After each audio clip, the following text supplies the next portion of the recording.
lait de ce matin. Voilà, ça se rend bien net, c'est bien lisse, donc je l'ai bien calé. Maintenant on peut casser. Et on va voir le petit lait qui va remonter à la surface et le fromage qui va descendre au fond. Voilà, on va laisser reposer.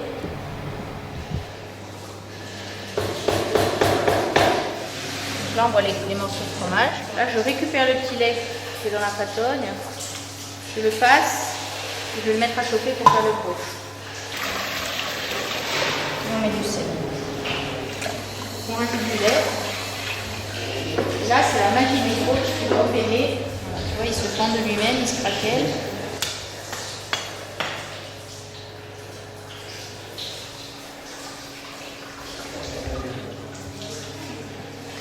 On rebrasse un peu et on va mettre en moule.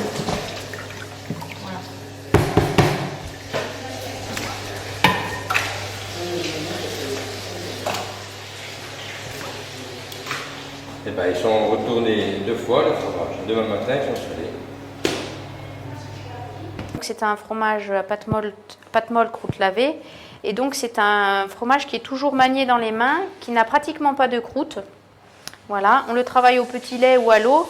Et donc c'est un fromage assez fondant, à texture assez molle quand il est bien affiné. Et sans être piquant, il dégage quand même beaucoup d'arômes et beaucoup de goût. Et ça grâce au travail qu'on fait sur la croûte. Parce que nous dans le Bénaquet, on fait une croûte lavée, donc ça veut dire qu'on ne veut pas de bleu, on ne veut pas de blanc, on veut du orange. Donc on va laver les fromages pour enlever le bleu et le blanc. Donc ça, le fromage est bien lisse. Tu veux éviter qu'il y ait, tu vois, ces bleus, ce blanc là. Donc le fait de les frotter comme ça, voilà, tu écrases un peu le bleu, le blanc. Et comme la moisissure du rouge, elle aime bien l'humidité, l'eau et tout ça, bah plutôt tu vois, tu mouilles tes mains et tu favorises le rouge. Là, il commence à y avoir un peu de jaune. Ouais.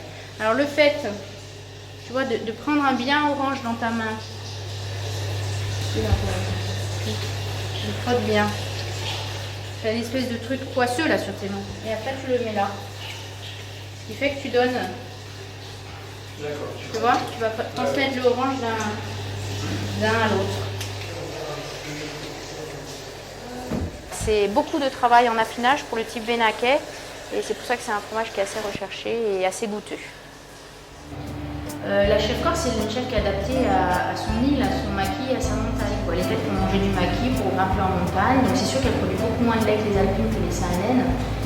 Mais celles-là ne sont pas du tout adaptées au maquis et au relief de la Corse.